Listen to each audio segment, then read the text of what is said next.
Olá, bem-vindos à Igreja no Mundo, o programa da Fundação AIS, a ajuda à Igreja que sofre. Sou Paulo White e hoje vamos ver um documentário todo ele dedicado à Península Arábica. Nesta região, onde existem alguns dos países mais ricos do mundo, tem-se assistido nos últimos tempos a um fenómeno curioso. As cidades têm crescido, têm ocupado o espaço dos desertos e têm atraído para a construção dessas cidades uma multidão de trabalhadores estrangeiros. Há mais de 100 nacionalidades nesta região da Península Arábica. E este fenómeno traz consigo também um outro fenómeno, que é o aparecimento cada vez mais de cristãos nesta região. E isto lança desafios à Igreja Católica, como vamos ver já de seguida.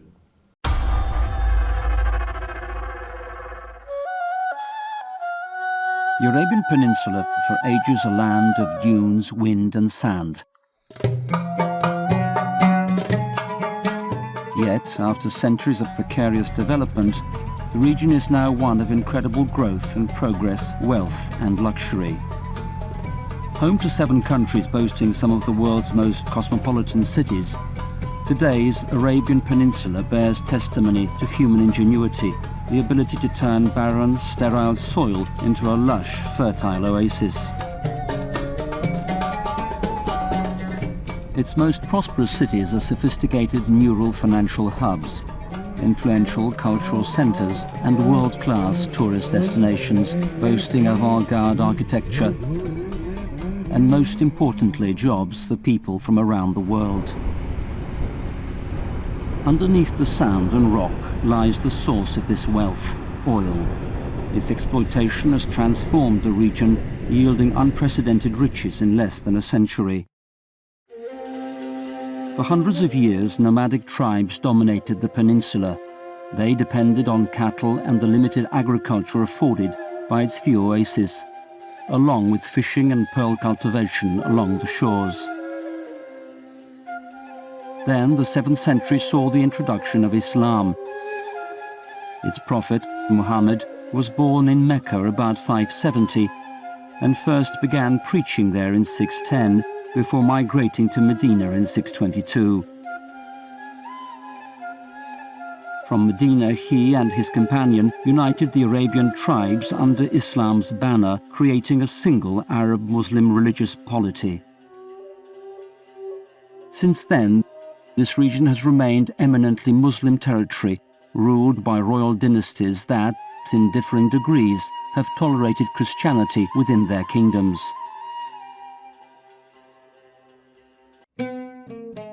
Although today a minority religion, Christianity has actually been present in this region since the 1st century, with the New Testament book of Acts recording Arab conversions to the faith.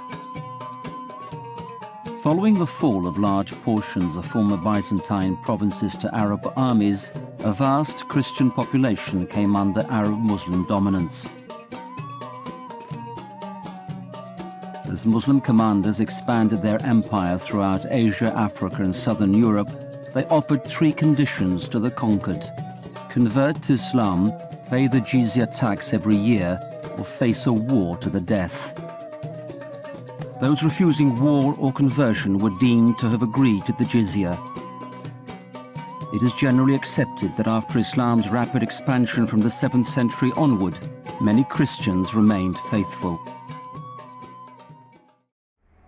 The 21st century is now seeing a growing openness to religious diversity in stark contrast to earlier times. In fact, Christianity is experiencing one of its highest growth rates here. In many places, churches are filled to capacity, unable to embrace all the faithful who turn to them in search of a liturgical life. The boom has come mainly from the millions of non-native workers hailing from over 100 countries flooding this region. In the United Arab Emirates alone, 85% of an almost 9 million population are non-citizens.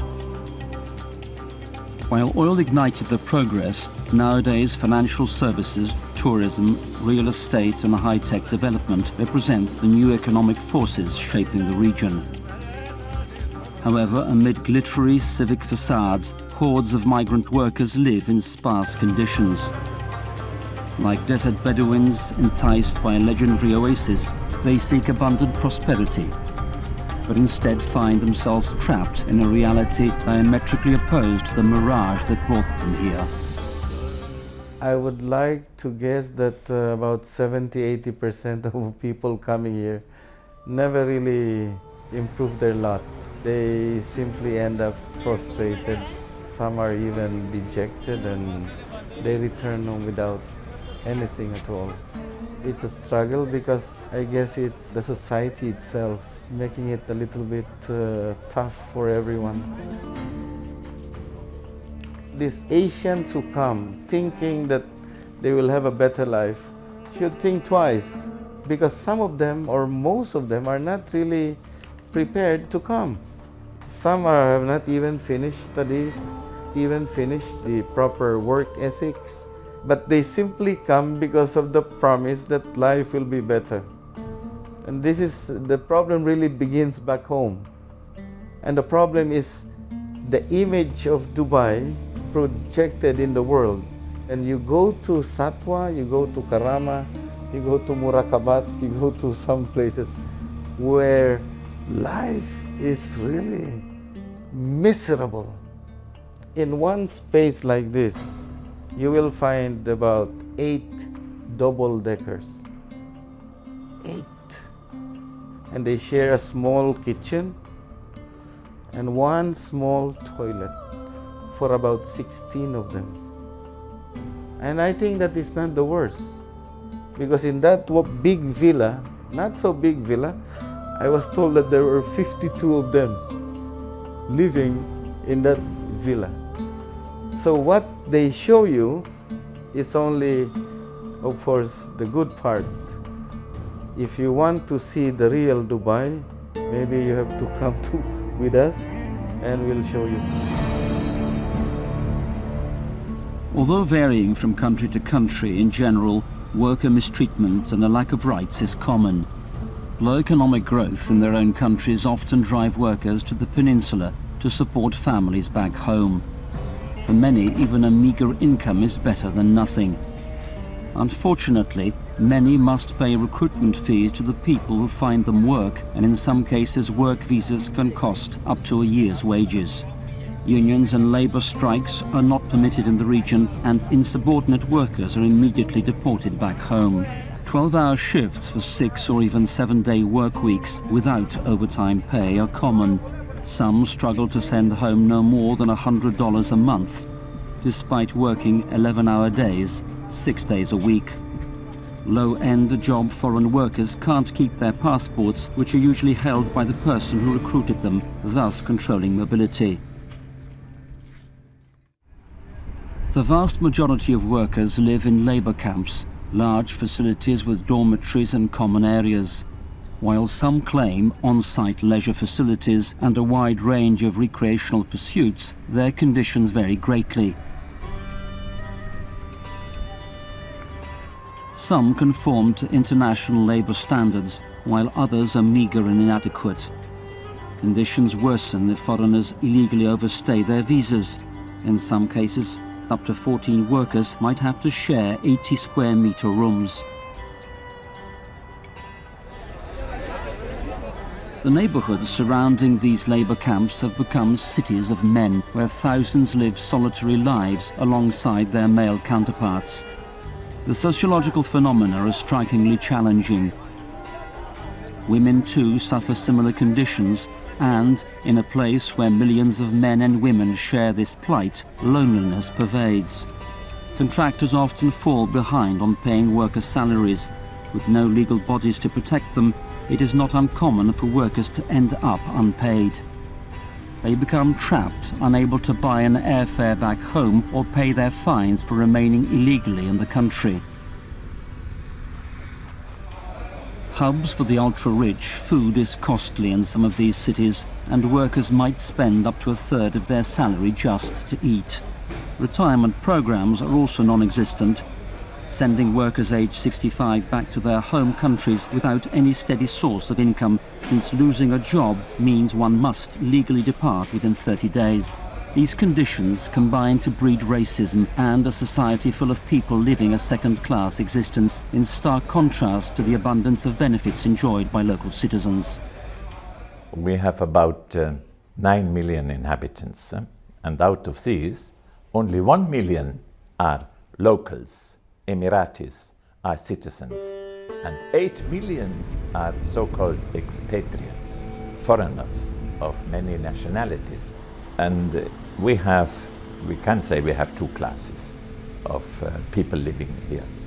The locals, they have better housing, they have better health care, free schooling, even better salaries for the same job, and they speak Arabic among themselves, have their own culture and traditions and customs. Whereas all the expatriates, they belong to a different world, a different culture, and live a different lifestyle. In general, in my vicariate is the same.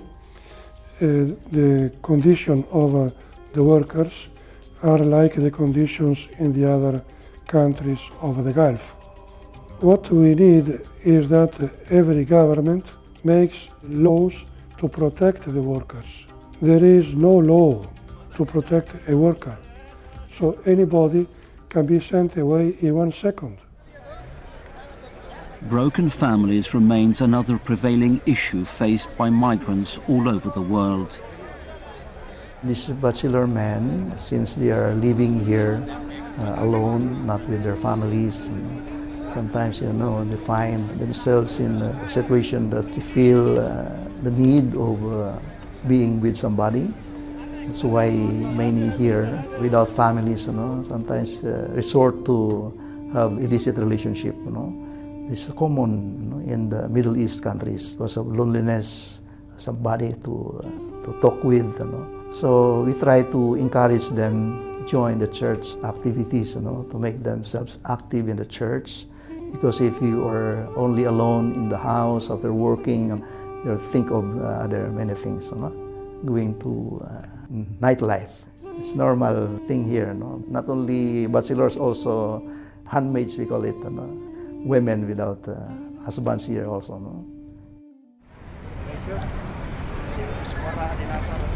Amid these struggles, practicing the faith also remains a challenge. Although the relationship between Muslims and Christians is cordial in most countries, that is not the case everywhere. Moreover, while Christians in these countries are technically free to practice their faith, and the local religious hierarchy respects this, restrictions do exist. All the Peninsular countries forbid conversions from Islam to another religion, as well as interfaith marriages. All require government authorization for religious personnel within their borders. All strictly limit the construction of religious buildings and forbid religious symbols as exterior architecture. All prohibit Catholic seminaries within their territories. And finally, of the 7 countries, Saudi Arabia has the strictest limit on religious freedom. No religious building, no possession of Bibles in public places, no religious gatherings without prior authorization.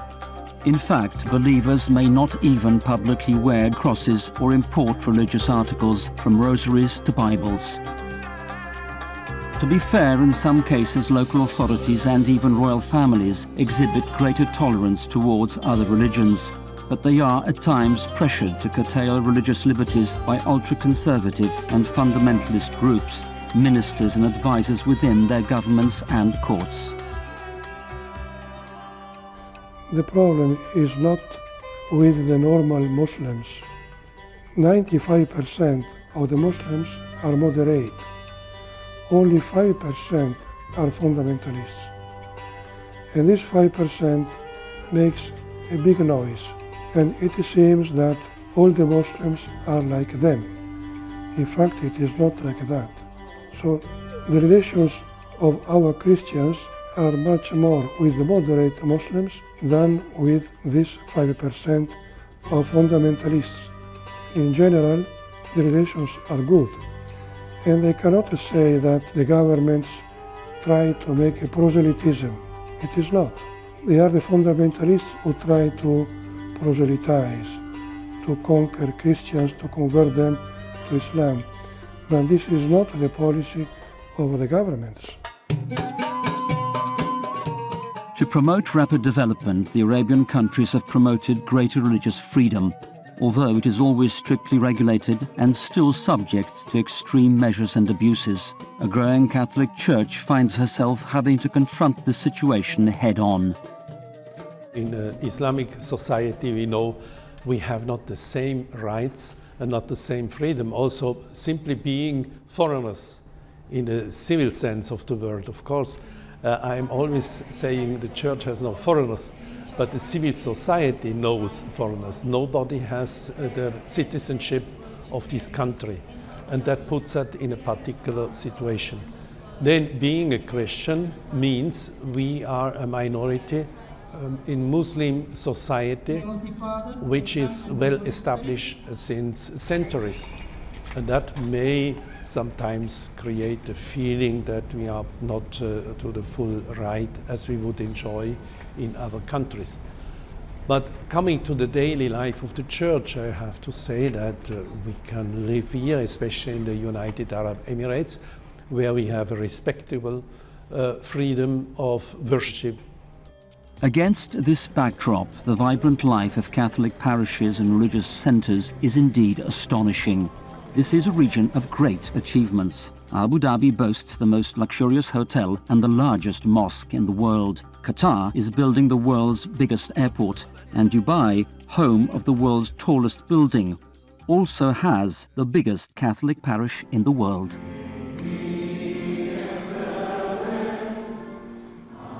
The parishioners are about, well, roughly it's not easy to quantify, but roughly it should be 300,000 to 400,000. Having to do with people from different cultures, languages, church traditions is a special challenge for our priests and also for the bishop, because it can be the source not only of riches but also of conflicts. Think about that many people do not understand, or at least not speak well English. Of course, they prefer to have, for example, the masses in their own language. What we do, as far as it is possible, and we have the manpower for. So, although English being the common language for the daily use and for the main offices we have, we are celebrating the sacraments also in Tagalog, in Malayalam, in Konkani, and so on, in different languages.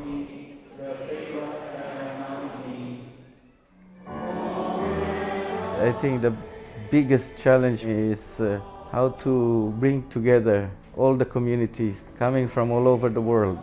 I think it's every parish priest's challenge in this part of the world.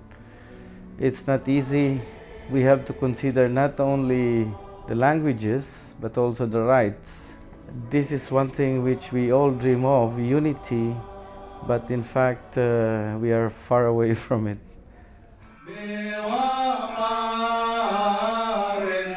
In our vicariate, we have all the rites. As you know, there are 8 Oriental rites, 6 from Arabic origin, from Antioch in general Byzantium, and 2 from India.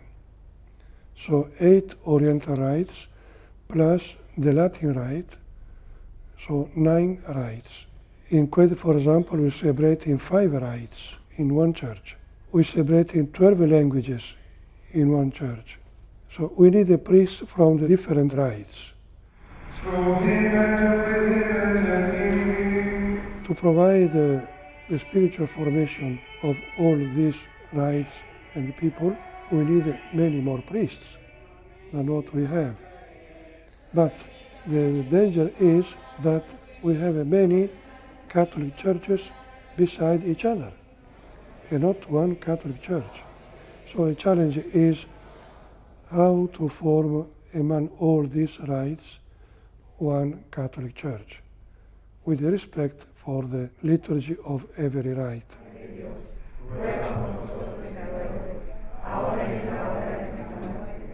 That's why the bishop is strong in his word to avoid exclusivism, but we have to be, in spite of our diversities, we have to be one, united. Padre, Hijo y Espíritu Santo, descienda sobre todos nosotros. The parish becomes to them a place to re-encounter their identity and culture. It becomes a point of reference. Following some criteria, we can say that in Bahrain we have 140,000 Catholics. In Qatar, around 350,000.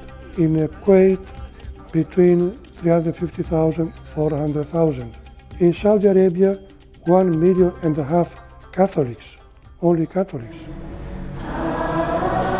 With another million in the southern vicariate, the total Catholic population in the Arabian Peninsula could swell to 3 million faithful. With a mere 20 churches serving the whole territory, constructing more is a major challenge.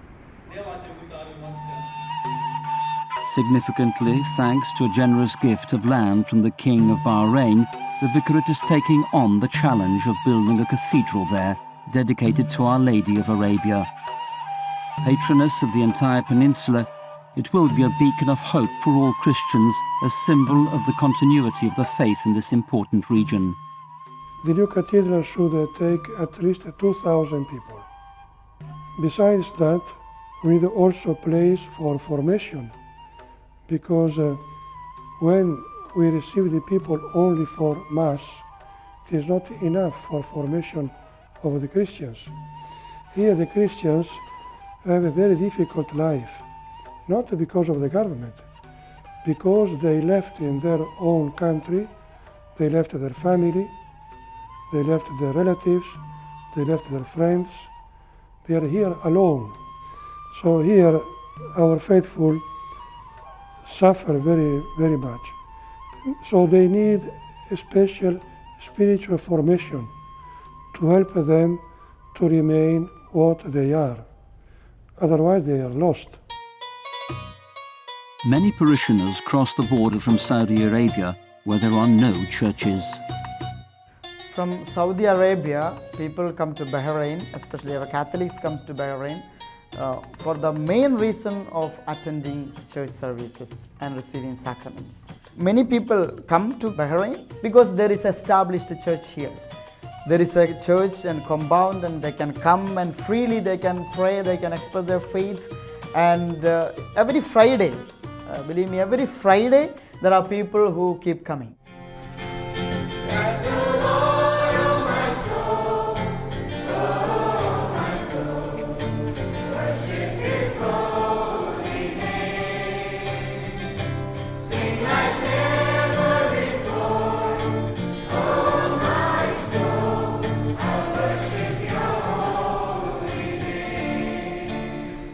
The horizon to which the Catholic Church in Arabia is looking to is clearly marked by an emphasis on the formation and catechesis for children in parishes and schools.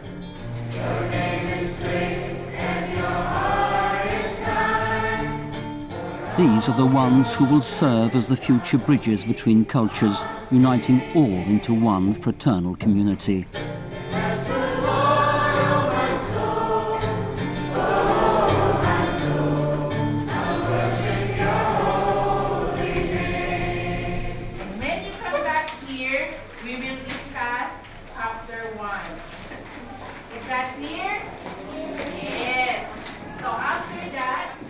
Here, having a classroom from all different countries. There because they want to be, because at that age catechism is not mandatory. It's really a lot of fun. It's a wonderful dynamic thing to teach here. The children in catechism, it's one of the greatest wonders in the world you find here in Dubai, because I don't think you will find a parish with 6,000 children attending Sunday school. And it's really amazing how the sisters have organized this program, and the education is excellent because the teachers, the catechists themselves are taking up masteral degrees. It's really very inspiring, and you can see the fruits. And if the children are very enthusiastic to come, then they are very effective.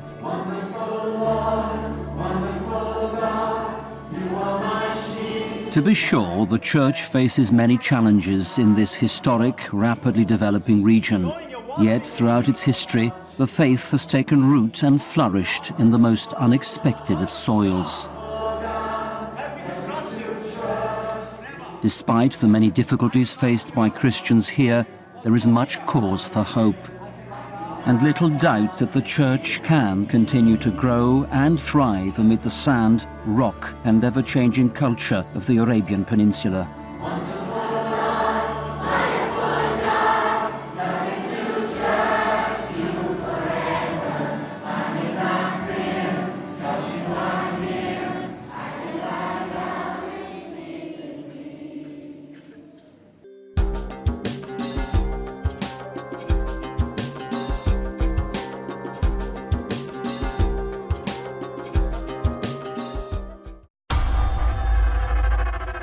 E assim, com este documentário em que se retratam os desafios à Igreja na Península Arábica, chegamos ao fim do nosso programa. Despeço-me com amizade. Até à próxima semana. Até ao próximo Igreja no Mundo, se Deus quiser.